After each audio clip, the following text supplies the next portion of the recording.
Hello everyone, welcome to back my channel. I hope everyone is having a wonderful day. Before starting the video, please go ahead and hit the subscribe button and give this video a thumbs up. Josh Duggar's fellow inmate has complained about the alleged worsening conditions and drug use in a lawsuit against the Dallas, Texas prison. Josh, 37, is serving his 151-month prison sentence for child pornography at FCI Seagoville. The U.S. Sun can exclusively reveal a bombshell lawsuit has been filed against the Federal Bureau of Prisons facility. In the February 2025 complaint, the inmate claimed, "Smoked K2 when I first got to the yard. Stopped smoking it on July 6, 2024. K2 is a synthetic drug similar to marijuana." The inmate claimed he suffered a seizure and the medical staff didn't do anything but check my vitals. "They have me in this 100-year-old building with mold in these cells and air vents," the lawsuit alleged. "I keep complaining about it since I had my seizure on January 16, 2025, and they won't do anything. Keep asking to move cells that have less mold or no mold at all. They act like they don't hear me." Grand Prairie say they take staff misconduct seriously but still treating me the same way. "I haven't even had a chance to see my daughter in person." He ended the lawsuit. "I would like to sue as soon as possible." The court ordered the inmate to file his complaint on the proper form within 30 days. The deadline expired and the court dismissed the complaint without prejudice.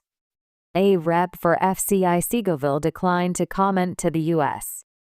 Sun. Inhumane conditions. FCI Seagoville has been accused of harsh conditions in the past. The U.S. Sun previously obtained a lawsuit from a prisoner who accused the facility of inhumane conditions.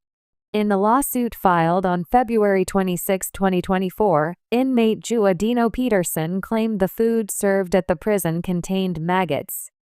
He also alleged by providing an email that he was denied medical care for the third day in a row to be looked at for seizures or some other issues related to brain issues. Health Services responded to the email with the hours available to see a doctor and advised him to speak to the nurse in his unit. In a November 22, 2023 email to the warden, Dino alleged, "Inhumane living conditions since November 21st, raw sewage inside the jail over 24 hours and myself forced to live with sewage." He requested $494,658,83. FCI Seagoville did not respond to the lawsuit and the case was dismissed. An insider previously told the U.S. Sun that inmates often suffer medical neglect as the prison doesn't always hold sick call on the scheduled days. The source claimed, "My family member hasn't received any medical treatment for it in 2.5 years for his disability. He's asked and they keep telling him that he's on the list. He needs glasses and he's been on the list to get an optometry appointment for over a year and still hasn't gotten any. My family member has had situations where he's had a cold or COVID. And sometimes it's a couple of days before he's able to get any kind of attention at all."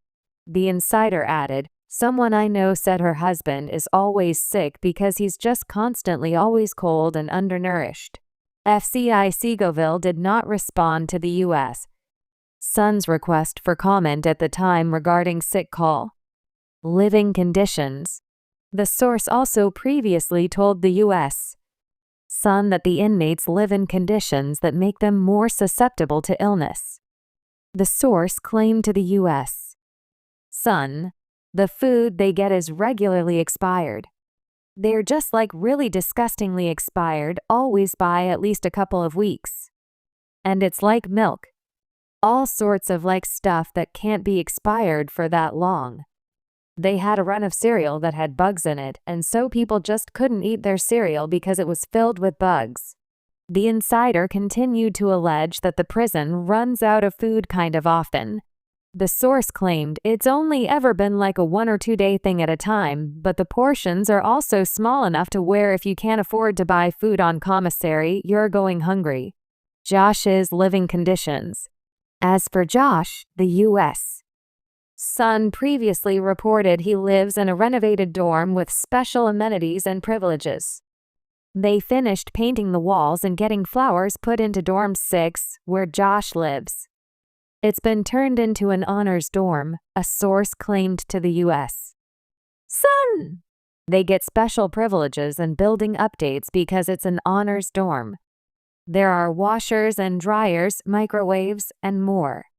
They're trying to create a dorm of model inmates. Appeal battle. But despite the luxe living arrangements, the U.S. Sun previously reported on Josh's request for counsel to file another appeal filed on May 12. Court papers read that Josh requests that this honorable court appoint counsel to assist in evaluating and potentially preparing a motion. Josh claimed his case involves complex constitutional and evidentiary issues, particularly relating to legal rulings and strategic decisions made during trial proceedings, errors in the admission of forensic evidence, and potential Brady violations. These issues may be relevant for a collateral attack and require skilled legal counsel to thoroughly review and evaluate all potential grounds for relief. He claimed that since his 2021 trial, new legal theories and strategies have emerged in public discourse that may be relevant to the defendant's case. In light of these developments, the defendant seeks to consult with counsel to fully evaluate the potential of these emerging strategies and how they may support a motion for relief. Josh said he lacks the resources and legal training to properly investigate. The defendant requests counsel for the limited purpose of reviewing the record, evaluating possible constitutional claims, and, if meritorious grounds exist, preparing and filing a 2255 motion, which is a motion to challenge a conviction or sentence. Josh also noted that he is unable to afford counsel due to my current financial circumstances. The filing ended. I ask the court to consider my request in light of the complexity of my case and the time-sensitive nature of the statutory deadline. Lawyers for Josh, who represented him in his child pornography case, did not respond to the U.S. Sun's request for comment. He then begged Arkansas federal court to provide him with a new legal team to help him file another motion by June 24, 2025. The U.S. Sun obtained a letter written by Josh to Judge Timothy L. Brooks, who handled his trial, begging him for help with the request. The letter dated May 12, 2025 began, "I hope this letter finds you well. I am writing to respectfully submit a motion requesting the appointment of counsel. I am currently incarcerated and proceeding pro se, which means on his own behalf.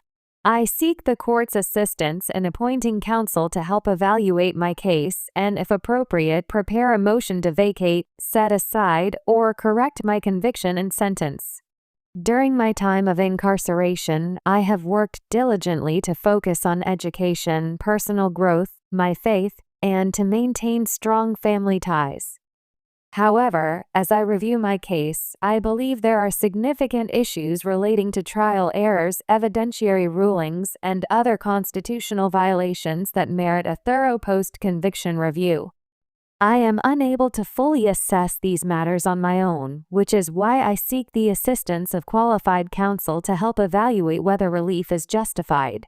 Josh then requested the court grant the motion and appoint counsel for the limited purpose of assisting me in evaluating and preparing a potential motion.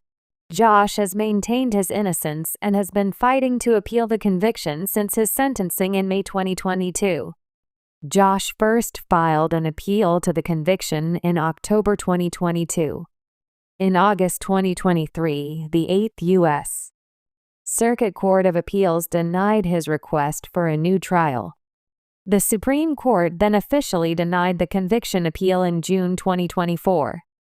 The U.S. Sun exclusively reported Josh's release date has been pushed back from October 2, 2032 to December 23, 2032.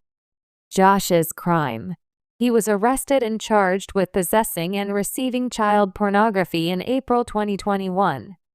He was found guilty and sentenced to 151 months in federal prison in May. The former 19 Kids and Counting star was transferred to FCI Seagoville in June 2022. He remains married to his wife Anna, 36, today, who he shares 7 children with.